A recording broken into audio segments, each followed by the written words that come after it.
was Peter's original house where Jesus came, healed his mother, and then she got up and served them. And again, it's under a church. There's a worship center on top, but they preserve like a lot of the original remains and sites because they want you to be able to see it. But then there'll be like a worship center that seats 500 people above it. So that's Capernaum. Next, this is a more personal one. So when we went to Israel and met Chad's family, because he has like 7 aunts and uncles there and all of his cousins, we're going around to see the family. I was like, this is my dad's dream culture, because it really is true what you've heard about the dad has a house, and then when the son is about to get married, they just start building on top another apartment. So most of Chad's cousins, we would go there and his uncle would have a level or 2 of a house. You'd go up an elevator or up some stairs, and there's his cousin's house, up a little bit more, there's his other cousin's house.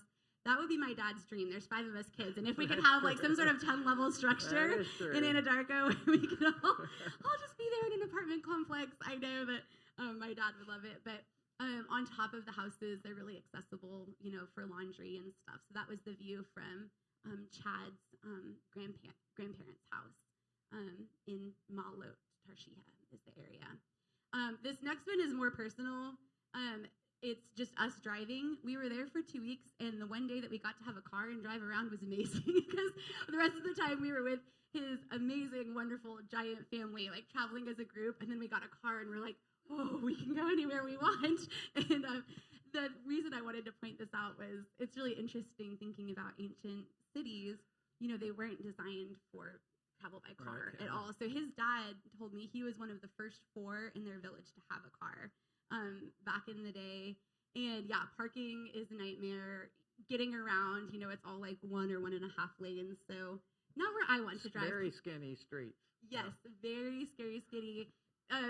Blocking people in. So like in the morning you'll hear a car honking because it's like, I have to go to work and you blocked me in. So that was a really interesting experience because I'm used to the open roads of Oklahoma.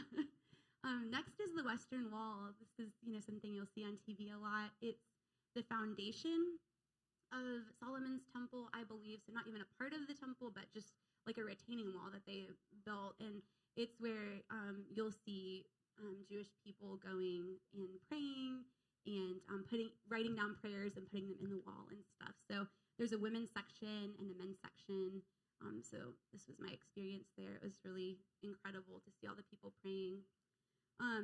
Like I said, every spot that you think Jesus said something, did something, there's basically a church there. So this was Church of the Lord's Prayer. They have it in every language. So here's ours in English. And you can just walk around and see where he taught people to pray. Next is one of my favorites, the Dead Sea. That was an incredible experience. It is true. You get in the water and just float because of the high salt content. It's the lowest place on earth. And go soon if you're going. Chad says it's been around thousands of years, so it will continue to be there. But one thing that I was surprised by was we went to this resort that was, for the Dead Sea. And they had like an area for changing and drinks. And then we're like, okay, well, let's go get in the water. We start walking. And it's at least a 10-minute walk, maybe up to 15 minutes, right? And that's because within the past 20 years from when they built the resort, the water has receded that much. The Sea of Galilee that feeds into the Dead Sea is the primary water source for Israel. And so there's just a lot of draw right now for supplying water to the people, but it means the Dead Sea is really receding. I did not know that. Yes. So go soon. Go soon. Go often. Not last, but one of this. Okay, so this is his family church. That's us going to the worship service. We could get some design ideas probably for our churches here. It was all in Arabic. I understood none of it except for at the very end when the priest was announcing, and here's Assad and Robin, that's Chad's parents, and their beautiful daughter, Jamie, and her fiance, Chad, that they brought to visit. And it's a very small village, so everyone in the congregation's like, no, la, la, la is how you say no. And so they were all correcting that I was the visitor. Couple more, Gethsemane. This was one of my favorites, where Jesus prayed and struggled with what he was about to do before the crucifixion. So beautiful church structure, and the inside is really, it's hard to tell from my photo, but it's super dark in there, and they just have it set up for reflection and to capture the gravity of what, happened there when Jesus was struggling in prayer.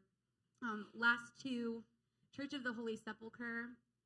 This is like the iconic place that you have to go when you go. It is in Jerusalem and the traditional location where Jesus was crucified and buried. So this is outside. A history book I was reading said that it has been going through updates and construction since the 1800s. Because when we walked in, there's scaffolding everywhere, they're restoring things, but it's such a special and important site that they've been trying to improve it and work on it. Sounds like the state of Oklahoma Highway Department. It's been under construction since the 1800s. So this is like the inside of one of the domes. Let's see what's next. Oh yeah, this is amazing. I mean, you go in there and it's so crowded. This is the traditional slab where Jesus' body was prepared for burial. So you can see there's just like dozens of people around just wanting to touch it and be in the location.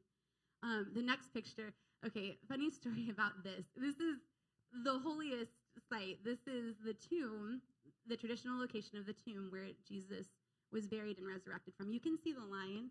There was probably about 150 people in line just to be able to go in for like 10 seconds, pray, and get out. And so we went in there. We were with all of Chad's family, and I'm like, oh gosh, they've all been here. I don't want them to wait 3 hours for me to go in for 10 seconds.